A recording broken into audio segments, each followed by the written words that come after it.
Well, shalom, my name is Todd Bennett, and there's a great misunderstanding among many in the Hebrew roots and Messianic movements concerning a prophecy found in Zechariah 8:23, which reads as follows: Thus says Yahuwah of hosts, in those days 10 men from every language of the nations shall grasp the kanaf of a Yehudi man, saying, Let us go with you, for we have heard that Elohim is with you.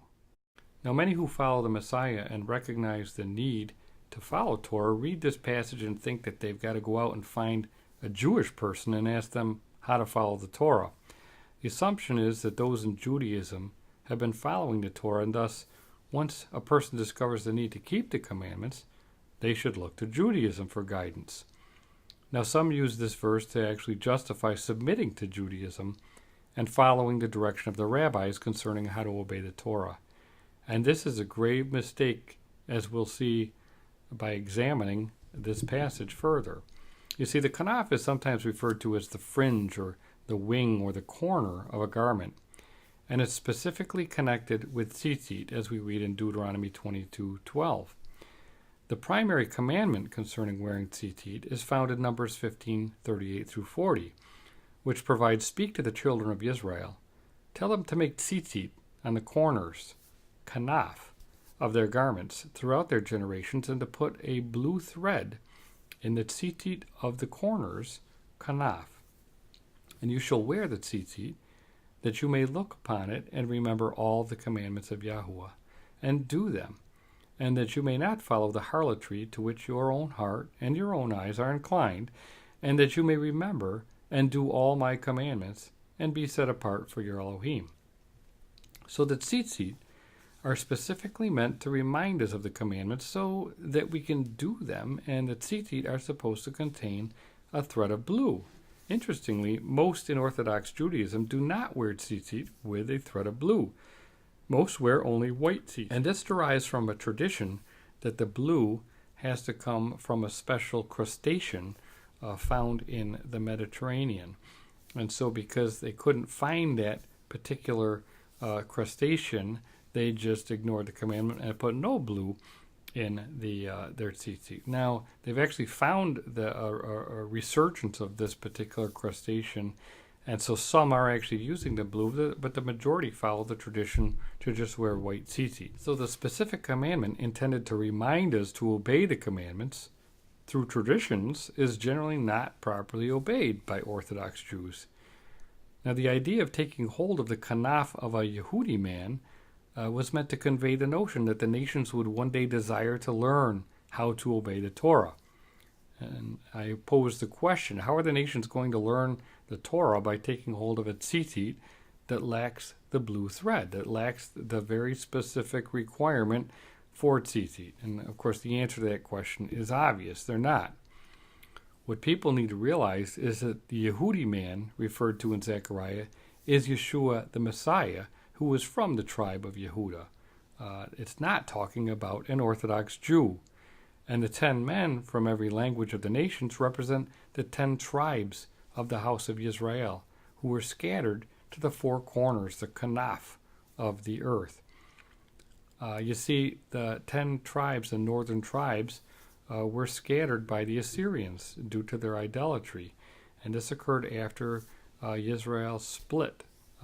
After the death of King Solomon, the kingdom was divided into the northern kingdom and the southern kingdom, and each was punished differently based upon their transgressions of the Torah. The northern tribes, the 10 tribes, the lost sheep of the house of Israel, actually lost their identity because they were disconnected from the covenant and relationship with Yahuwah. They were actually divorced from Yahuwah. And of course, that's the entire underpinning of Christianity, is they recognize the Messiah is coming for a bride, but they don't understand the historical context and the context within the covenant that the Messiah was coming to restore the 10 northern tribes, to bring them back into covenant. They were divorced and they needed to get remarried, and that's the context of the Messiah's coming. And indeed, Yeshua specifically stated, I was not sent except to the lost sheep of the house of Israel. He also commanded his disciples, but go rather to the lost sheep of the house of Israel. Yeshua came as a shepherd to gather his lost sheep, and he was training shepherds to help gather those sheep. Those sheep were not of the same fold as the house of Yehuda, the Jews, the southern kingdom, that had not been divorced, that had not been disconnected, really for the sake of King David, even though their conduct was just as bad, if not worse, than the northern tribes, the house of Israel. And Yeshua made this perfectly clear in John 10:14-16 when he said, I am the good shepherd, and I know my sheep, and I am known by my own. As the Father knows me, even so I know the Father, and I lay down my life for the sheep. And other sheep I have, which are not of this fold, them also I must bring, and they will hear my voice, and there will be one flock and one shepherd. And by making reference to this one flock and one shepherd, Yeshua was showing that he was fulfilling the prophecy in Ezekiel 37:24 concerning the shepherd, which says, David my servant shall be king over them, and they shall all have one shepherd. They shall also walk in my judgments and observe my statutes and do them. Now notice the purpose of this shepherd is to guide the sheep, so they walk in my judgments and observe my statutes and do them. And of course, this is often missed in Christianity because most are taught that Jesus fulfilled the law, and by doing so, he abolished the law. As a result, Christians don't wear tzitzit, and they're not reminded of the commandments every day because they think they don't have to obey the commandments. Now, this Christian tradition directly contradicts Yeshua's statement in Matthew 5:17-18, which states, Do not think that I came to destroy the Torah or the prophets. I did not come to destroy, but to fulfill. For assuredly I say to you, till heaven and earth pass away, one jot or one tittle will by no means pass from the Torah till all is fulfilled. Now, obviously, all has not been fulfilled. Heaven and earth have not passed away. So that means that not the slightest bit of the Torah has passed away. Not one jot or one tittle has passed away from the Torah. So when we come to the understanding that Yeshua did not abolish the Torah by fulfilling the Torah, we then need to start to obey. And we look to the shepherd to teach us how to obey. That's why Yeshua said, Follow me. In other words, he would show us how to walk with Elohim. Now, Yeshua definitely spent a lot of time teaching the commandments, and we know that Yeshua also wore tzitzit, surely with a thread of blue, according to the commandments. And we know from a variety of scripture passages that people would take hold of his tzitzit for healing. Probably the most popular story is found in Matthew 9, and at 20 we read, And suddenly a woman who had a flow of blood for 12 years came from behind and touched the hem of his garment. And when she touched the hem of his garment, she was healed. In Matthew 14:35-36 we read, And when the men of that place recognized him, they sent out into all the surrounding region, brought to him all who were sick, and begged him that they might only touch the hem of his garment. And as many as touched it were made perfectly well.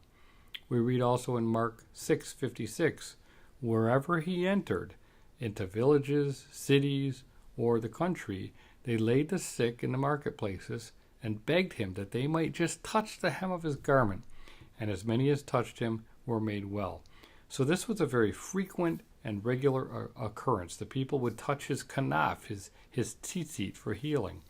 And the reason they knew to do this was because of the prophecy in Malachi 4:2, which says, But to you who fear my name, the Son of Righteousness shall arise with healing in his wings. And the word for wings is kanaf. Now Yeshua did come with healing in his kanaf, in his tzitzit, and it was a sign and a confirmation that he was the Messiah. Now sadly, again, when some people start to observe the Torah, they look to Judaism because they figure the Jews are the ones obeying the Torah. And many interpret Zechariah 8:23 to support such a course of action. Now, as we already discussed, most Orthodox Jews don't even properly obey the commandment concerning the tzitzit, and that's actually just the tip of the iceberg. It's really critical to understand that the religion of Judaism derives from the Pharisaic sect, and the Pharisees, according to Messiah, were not obeying the Torah. That's why he described them as lawless in Matthew 23:28. And to be lawless means to be without the Torah. It means you're not following the commandments. They were following their traditions, which actually led to their transgression of the commandments. And we read that in Matthew 15:3.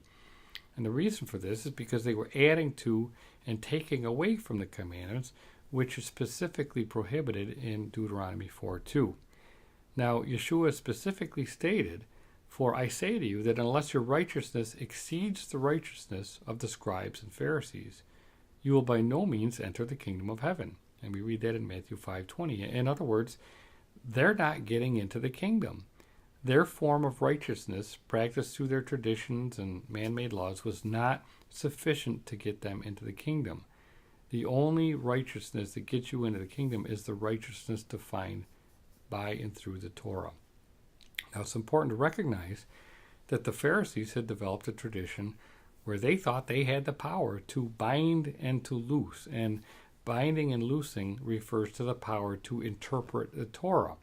Through their traditions, rules, and regulations, they decided what was forbidden and what was acceptable. Now, Yeshua referred to their doctrine as the leaven of the Pharisees and Sadducees in Matthew 16:11 through 12. And he taught otherwise. He taught that they did not have the power to bind and to loose. In fact, after warning his disciples about the doctrine of the Pharisees and Sadducees, he went on to confirm that he was indeed the Messiah and stated, "And I will give you the keys of the kingdom of heaven, and whatever you bind on earth will be bound in heaven, and whatever you loose on earth will be loosed in heaven." So Yeshua taught his disciples the Torah, and he gave them the keys to the kingdom, the power to bind and to loose, which was the ability to interpret the Torah. It does not belong to the Pharisees, and therefore it does not belong to the religion of Judaism.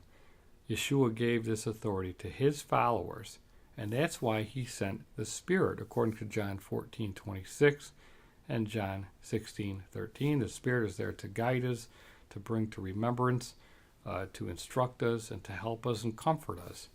So we obey the commandments as Yeshua instructed, guided by the Spirit. We do not look to Pharisees and their man-made religion of Judaism for instruction and guidance. And so with that understanding, we can now properly look to the passage in Zechariah 8:23 to mean, "In those days the remnant of the house of Israel, scattered among the nations, shall grasp the tzitzit of Yeshua, the Messiah, the Yehudi man, and they will follow him as he teaches them how to walk with Elohim." So I hope that this provides some clarity to this verse in Zechariah and resolves an issue that has distracted many and caused many to be led astray by Pharisaic doctrine and traditions. Shalom.